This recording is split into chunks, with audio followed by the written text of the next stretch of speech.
I'm ChosenArchitect, and this is all the mods tin to the sky. Now, jumping back into some more all the mods tin to the sky. Last episode, I worked on Gears just a little bit, coming up with a concept that works really, really well.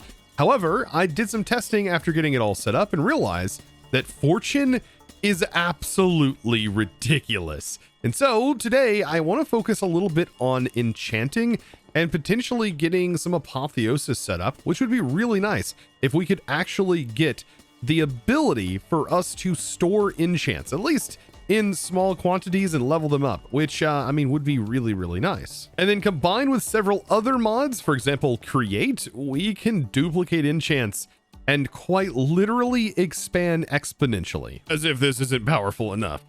Might as well make it even more powerful, right? But now there's also several other things that I should probably get worked up because we are going to need it if we dive into apotheosis, and that's going to be also upgrading our meshes and then also enchanting our meshes, which has something that we can definitely do, but it all requires enchants, being able to make enchants and quickly accessing enchants.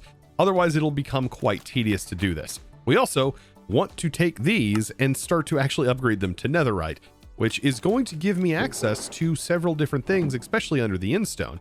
Also, we are going to need to change our system for which we feed these machines to, and possibly upgrade. I don't know if we're going to have the ability to support that, but I mean that would generate significantly more resources. As if I don't have enough, Chosen, as if you don't have enough. Wait. We got to look towards the end game, right? We got to think about that. Just because it seems like a lot now, is it going to feel like a lot when we get to the ATM star progression? I'm sure that is going to require a lot of stuff. Or if we want to play Pokemon, for example, and craft all of these infinity cells that are just for everything. You know, do the whole gotta catch them all situation, which has been hilarious being in the Discord, hearing people call it that. So I think this is going to be a pretty decent place to do some of the enchanting stuff.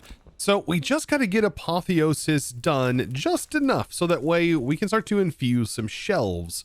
This actually isn't that difficult to get, and it's going to allow us to make a library that will allow us to quite literally put an enchant in and then pull it out anytime we need, and also combine it as well, which is another powerful part of that mod. Now, since I'm going to be playing around with some enchantments today, I do have a question for you. What is your favorite enchant overall? I would love to hear from you in the comments below. All right, let's get on with it. Now, to be able to get up to an infused hell shelf and be able to combine this to be able to make this enchantment library, we are going to need some very specific things. So Eterna, Quanta, and also Arcana, but getting to these levels aren't really difficult at all. All we're going to need is hell shelves, right? So that's basically it.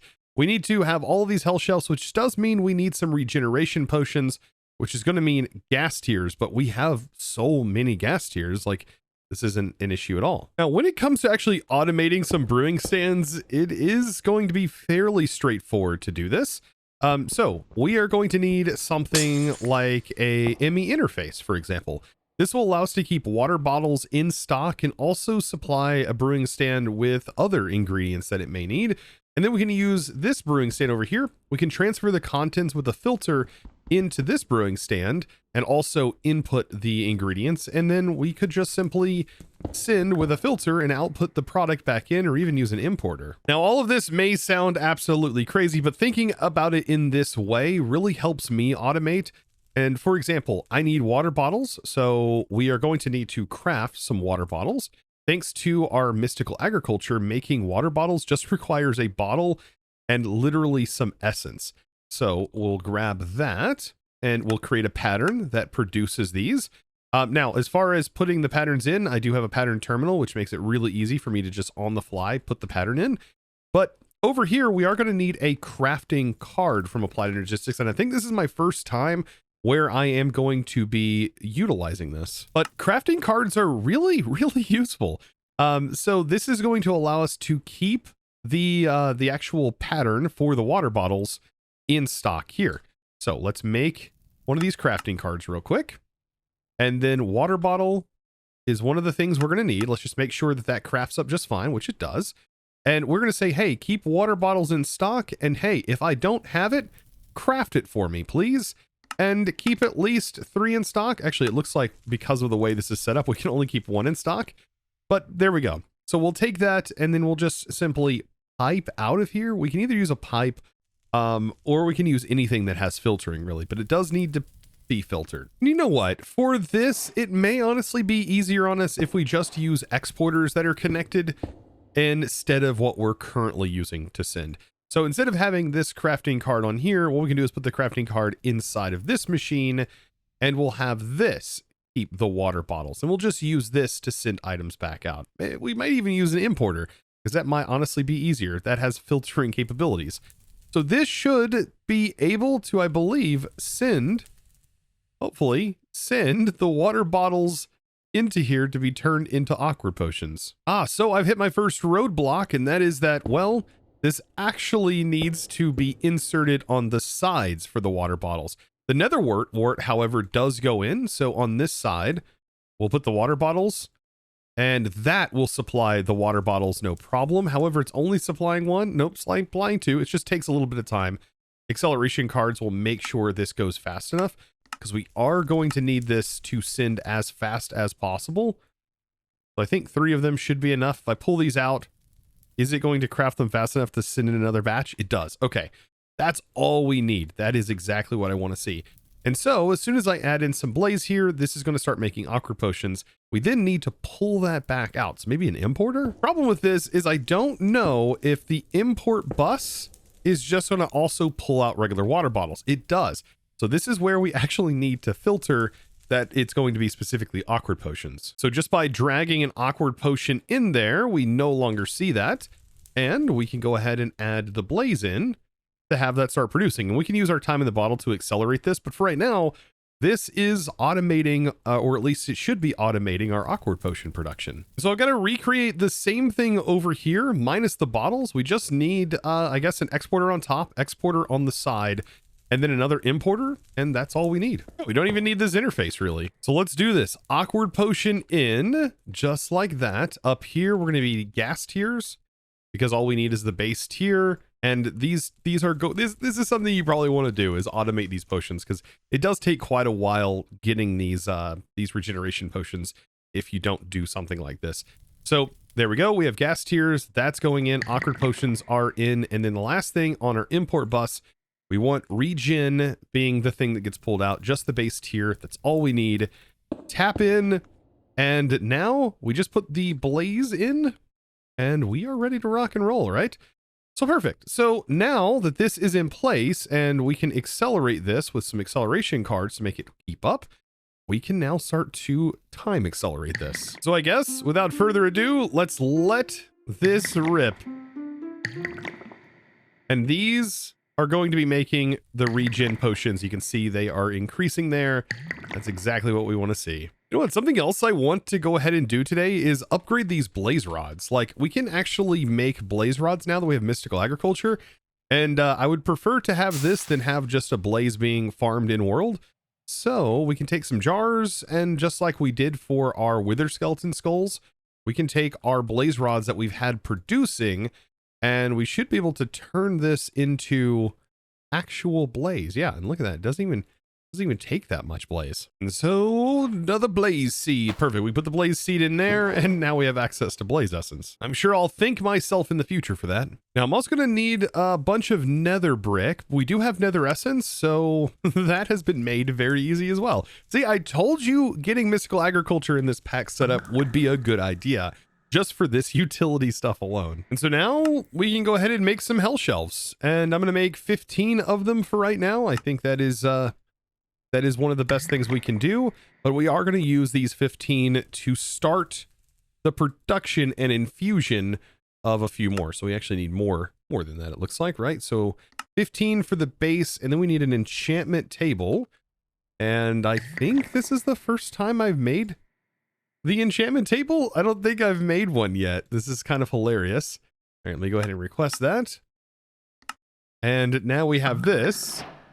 We can place that down and just surround it with some hell shelves, just like you would normally for any sort of setup. There we go. And you can see we have 45, 60, and we should be able to have Infusion down here. Yes. So that's all it really takes. We need XP, of course, but we have plenty of that from our mob farm. Some lapis, and Infusion is ready to go, and our levels. And just like that, we've already made an infused hell shelf. Now, as far as levels go, we got 580 something over there. That's so many. But yes, I want 4 of these infused, just like that. And then we get to convert this into this bad boy right here. Okay, so 1, 2, 3, 4. I still can't believe we are doing all of this. We haven't even gone to the end yet. We haven't gone to the end. This is absurdity. It's absolutely wild. Totally different experience from like the normal all the mods pack. Like, I will say that. Like, it's so much different. All right, but here we go. We now have ourselves the enchantment library. Incredibly powerful thing to get a hold of. Very, very powerful indeed. Something that you can do, by the way, is any enchantment books that you potentially get and goes into your AE system, you can have it automatically sent into here. You just need to create yourself an export card, or an export card, and just export from your AE system into here. It's going to help with your typings if you happen to collect a lot of those books. I've definitely done that in the past, and it worked out really well. But let's take a look at our enchanted books that we have, because I don't think we have very many, at least yet. We go to books, are they in here? So we have a couple. So we have efficiency, we have fortune, and we have unbreaking. I think we got these via quests. But what we can do is simply store them in here, and then we can just request them out as needed. Or we can combine them all together as needed and put them back in. This is a crazy utility to have access to. Oh, and also, you're never going to be able to look at this the same way again. It's a saddle, and I am riding the enchanter right now. Yeah, you can't unsee it. Also, by the way, now that we have this, I am going to shut this off, so that way we no longer produce any more of these potions. This is more than enough for right now, and so, yeah, we'll keep this off for now. Now, I do want to go ahead and grab my experience holder, but I kind of want to map out these settings here. -2 and -4. That is basically all I need to know. And then we're going to place down a new one. So it was -2, -4, I believe. Yep. And then also this set to 2, and set to 0.5. Yeah, that covers the whole room. That's completely fine. And then we can drop this down, back down to 10. But collect experience. Yeah, I want this to continue collecting some experience, doing all of that fun stuff. But I do want to use the one that we have had storing tons of XP to allow me to use it over here. So let's actually go ahead and reset a lot of these settings. We actually don't want this to be as big or any of this anymore. I essentially want to be able to stand like right here, for example, or right here. And I want this to keep me constantly refilled at a certain XP level. And beautiful. I now have this set to me, and then we can go ahead and actually set our player level right here. So we don't want it to be under collect. Actually, I think, no, we do want it to be under collect, I do believe. But we do want to set our target level here. Let's just say 45 is going to be our target level. So there we go, 45. And I think that is just about it. We want this to be on ignored, and that's going to take all of our levels, and it is going to store them. And if I use them, it's going to regen me back up to 45 levels, and we can adjust this however we want. We just have to make sure that the redstone mode is set to, you know, this mode right here, ignored. And now for the fun part. Yes, an anvil, some books, and, well, some obsidian, right? Because we have Super Factory Manager in here, we also have the ability to strip enchants off of our gear.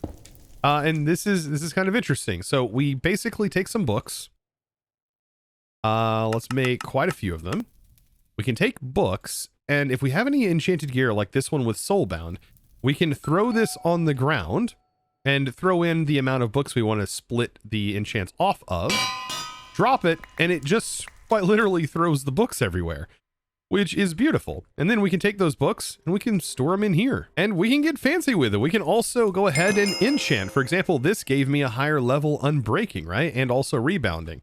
We just rinse and repeat. We do the same thing over and over again. We take that, drop some books, drop an anvil on it, collect all of our goods, and then now that we put this unbreaking in here, the max level we can draw out will now be of this tier. That's kind of an important part of the way that this enchantment library works. So yeah, if we take this book and put it in there, we can now pull out a book that is of that tier. And if we go even higher than that, it will allow us to pull out the book, but it'll only let you pull out, like I said, the book that has been the highest. So yeah, you can't just go and pull out an Unbreaking 7 unless you've put one in here. And so I can go through like all of my different armor pieces, like this, for example. We've got projectile protection, mana regen, all of that stuff. I just want to go through, get quite a few of these. Also want to get like some fortune and stuff like that. But actually, I should show you how we could just duplicate books, because that's also a thing. So yes, book duplication, and that is all handled from Create Enchantment Industries. And it's really easy to get brass, by the way, if you don't want to go through the create method. Like I haven't even gone to the nether, so I don't even have blazes or anything like that. But you can make brass dust. You could just simply crush down with a hammer all of this dust, gives you some brass. It's very, very easy to do, by the way. And then you can just simply press it into a plate like I have. So we can get ourselves a printer. Now getting a spout, that's really easy. It's just copper and then a log that is stripped. Yeah, it doesn't get any easier than that, I don't think. So we strip that, hit it with that. And this is something you can get access to way earlier than I currently am in this. So yeah, a spout, and then we combine it together and we get ourselves a printer. And then I do recommend a depot. The depot is essentially going to go underneath it. You place the printer right on top, and then we're going to want a pipe. So something that can send fluids pretty quickly, and we want to send fluid from the experience holder into here. So to do this quickly, I'm going to use an improved upgrade on it. But yes, we essentially want to take and fill this with some XP, and it does work with the other XPs, or at least it says it does in JEI. And then we can take a book like Fortune, for example, and let's make it a Fortune 2 book. And let's say we want to get Fortune 3. So we put the book in here as a template, and then we just simply put a book down here, and it is going to duplicate that Fortune 2 book. So just think of the things that you can do with this. If you thought it was that you could go ahead and just do it this method, like by just, you know, scraping off, that you can just quite literally dupe just about any book.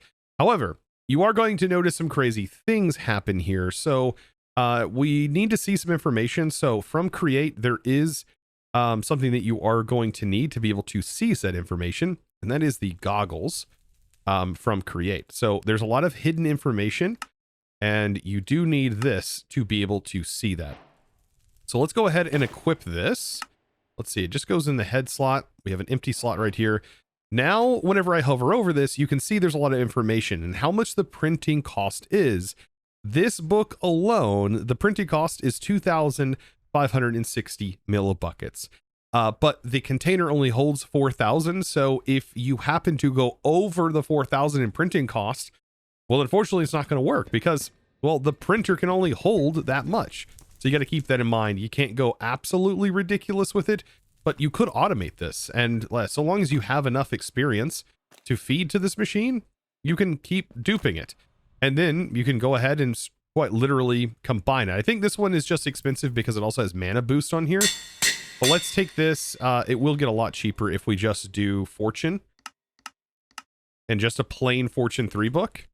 So just a plain Fortune 3 book. You can see that that is, well, it was on there. Fortune 3. Fortune 3. Let's see. Oh, this is already too expensive. So duping a Fortune 3 book is already too expensive. So let's just do a regular Fortune 2 book. Now you can see it's a little bit more reasonable. So yes, you can keep duping these books and you can do more than one at a time. So for example, I'm going to pull this off. I'm going to put 2 books on there and it's going to keep going until it, you know, gets them all done. Then we can just take it over here and throw it in. So long as we have enough levels, there's another Fortune 3. We can take the Fortune 3 that was in here. I don't actually think we had a Fortune 3, but if we did, there's a Fortune 3. We have another Fortune 2. We just keep combining them up. And now we have Fortune 4, right? And then we can throw Fortune 4 in here. Now, Fortune 4 probably is not going to work in here because Fortune 3 was too expensive. So it is super helpful because we can at least get those early tiers, get them all grinded up, and we have so much spare experience. It's not even worth worrying about it, I don't think. But Chosen, how is this relevant to today's episode? I don't get it. Well, I'm glad you asked because, like I said at the beginning of the episode, last episode, we worked on Geor production, this right here. And Fortune, well, Fortune does some really wild things to this farm. As I realized towards the end of the episode when I tested it out, I was able to, for example, with Fortune 3, break one of the diamond Geor clusters, and at max seemed like it dropped 16 in one break. That's significantly larger than 4. So I can only imagine what that looks like with like higher tiers of Fortune, because it does affect it. At least it did for diamond. Now I'm building up some Fortune here. So inside of a filter connected to the depot, this is absolutely wild that you can just do it this way. I mean, essentially this is automated. So I have blacklisting books. So the way anything that's not a book will be sent out. So I put this on here and that will start duplicating the books, and it gets automatically sent into here, and you can see my Fortune points are being raised. So yeah, if you wanted to automate the production of tons of different books, well, now you can. There you go. You're welcome. Now with all of these enchants in here, I need to start actually using them. So first things first, let's go ahead and get ourselves some pickaxe going. And oh, also I almost forgot to mention this. I think I forgot to activate it because I didn't even realize you had to activate your individual tiers for the front tier, or for the world difficulty tiers from Apotheosis. So yeah, I haven't gotten to this one just yet, but I did just activate this frontier, and now I have the Apotheosis bosses actually spawning. I didn't realize you had to hit the activate button. But anyways, that noise is going to get annoying very, very quick, so I will probably end up muting it in this this setting here. But anyways, we've got these to get up and ready. So just like before, I've got to make brand new picks. So auto smelts on this one, and then hammer and auto smelt on this one as well. The enchantments I want to put on here is probably just efficiency 5. I think that's probably more than fine for both of these. And since I'm able to duplicate these books, feeding this more is so easy to do. But for Fortune here, I kind of want to push this for at least these 2 picks all the way up to Fortune 5, which is as high as you can actually go, and applying these books to this shouldn't be too bad. So by the way, you can just go ahead and you can quite literally take these max and apply them onto the same book. So that makes it so much easier. And if you want to specify specifically a tool and things that can only go on a tool, you put it in the filter slot in the top, and it makes it a little bit easier to get this all set up. So there we go. All of that is in place, and quite literally we just need to enchant it. There we go. And don't really worry about messing up, because if you do mess up and you put the things on there you don't like, I mean, you could just pull it back off by dropping an anvil on it. It's so nice. It's almost like, have we gone too far with the quality of lives for enchanting? I don't know. I love it though. By the way, to mute that sound, I'm almost positive, yeah, it's the in portal sound. I'm pretty sure that's the in portal opening sound is the one you want to get rid of. So let's go ahead and make these modules. Yeah, good old modules. There we go. And they even show up as having Fortune and efficiency on here. Pretty nice. So back up here, as if this hasn't been generating enough, this netherite barrel is going to fill up. I got to get a compacting upgrade, I think, or something on here. But let's go ahead and take this out. And we were already seeing this, like every time it ticks, produces about 4 diamond every time that happens. But with this, I mean, I can only imagine how wild this is going to be. And I don't know if efficiency helps in any way, but let's do diamond here. Throw in a diamond Geor cluster, set it to match block. You can also, by the way, set it to the dropped items, but I like setting it to the blocks. But this is what we want to do, actually, right? It wants to be on the back. I am excited to see what this does. Oh my goodness. Okay. What is the production? Oh my. These numbers are jumping really fast. And that is what you want to see. However, let's see, 3, 4, 5, 6, 7, 8, 9. It doesn't seem like the Fortune is affecting the ancient debris. And believe it or not, the ancient debris is one of the things that I want the most. So that's why over here, I think I want to set up an ancient debris producer. So it's going to work the same way as this one. However, this one is just going to be exclusive to this particular Geor, which is going to be collected right here. And that's why I made a second card for this, and it should work out just fine. Same thing on the settings for this one. We go ahead and throw that in there, and we just let this rip, right? That should work just as fast. Oh yeah, right, we need acceleration cards. Sorry, speed cards. There we go. We got to speed this up a little bit. There we go. That's looking good right there. And then I think what I want to do is I want to set up some compacting cards. So I'll do a compacting card, and I want to set up the configuration over here. Thankfully, I can configure this to the allow mode, I believe. And if we set this to compact anything, and I think if I place this in here, that will allow this to only compact ancient debris. And that's perfect, because I can then take this one and then do the same settings here. Set it to allow, put that item in there to make sure that's the only thing that can be compacted.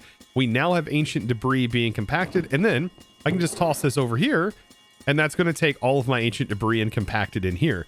And anything else that I want to be compacted, I could technically do that. I don't know if coal does anything in particular. Doesn't look like, I mean, it can be compacted into the Geor blocks, but nothing else I think I really want compacted in here, just the ancient debris. That's the primary. So perfect. I mean, this alone is incredibly good. We are producing tons of resources and tons of the primary resources that we're going to need a lot of in applied energistics. For example, tons of redstone we need tons of iron, tons of gold for processors.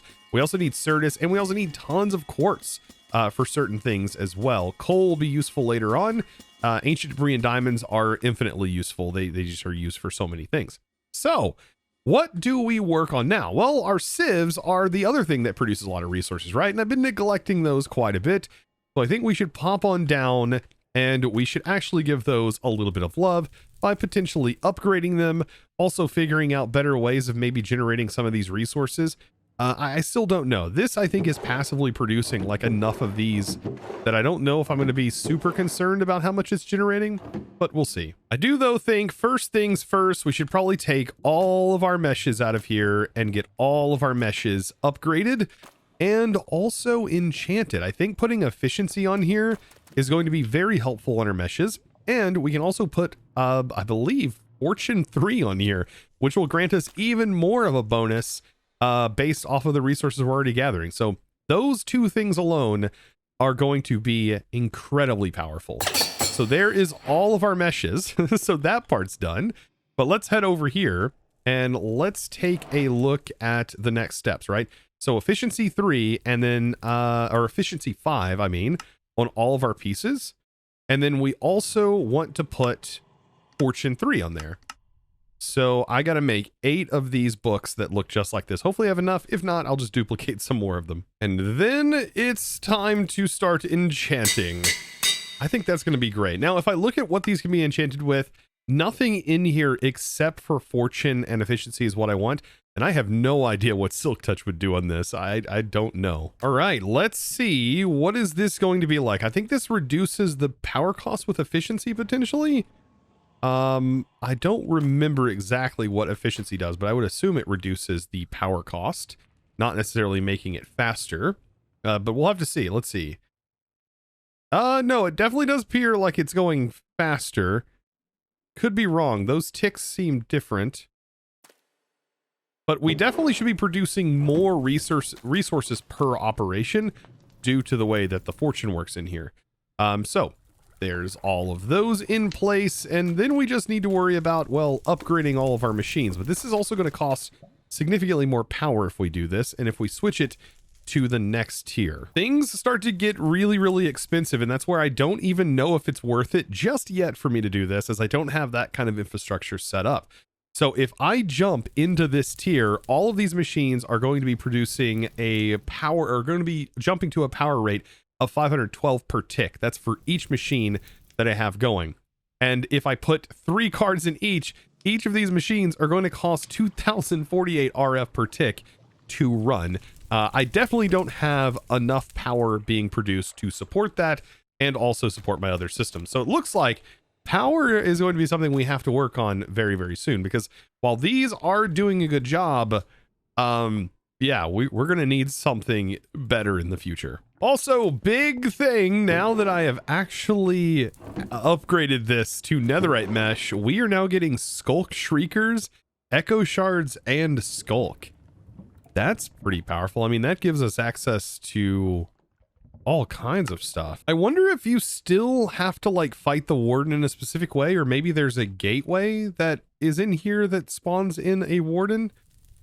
I don't actually know. I mean, there may be one that spawns in the warden, but if not, there is always an island that can technically spawn in the warden, I'm pretty sure. Yeah, this one right here creates an island of skulk, turns the biome into deep dark, and then it also spawns with the legitimate versions of the Skulk Shrieker. And I wonder, unless there's a mod that changes it, like hand placing Skulk Shriekers, I don't believe allow the warden to spawn. So you might still be required to get this island up and running. Today was quite interesting. I mean, we ended up getting enchanting set up, getting ourselves really, really quick and easy enchantment libraries, automating some potions, duping books with this incredibly powerful setup right here, and then piping it back into our enchantment library. I mean, it doesn't get any better than this. And using all of those enchantments to upgrade all of our setups. Oh man, the future is looking bright, and I definitely want to get my gear enchanted. That's something that I'm going to be able to do. I have all the mana boosts and regen. I'm able to duplicate that, get ourselves some protection on ourselves, maybe even fire protection. You can put 2 different types of protection on your gear with apotheosis. So things are really, really, like, it's going to be so much easier moving forward. And so I hope you enjoyed today's episode. And if you did, be sure to click that subscribe button if you haven't already. And well, give this video a huge thumbs up. And with that being said, of course, it's now time to thank the amazing supporter of today's episode. And that amazing thanks is going to go out to Ribs. Thank you so much for your amazing support and choosing to support me over on the Discord by becoming a Discord premium member and supporting my content in just one of the best ways possible. You absolute boss. Thank you so, so very much. And guys, I look forward to seeing you in the next adventure video. And as always, thanks for watching.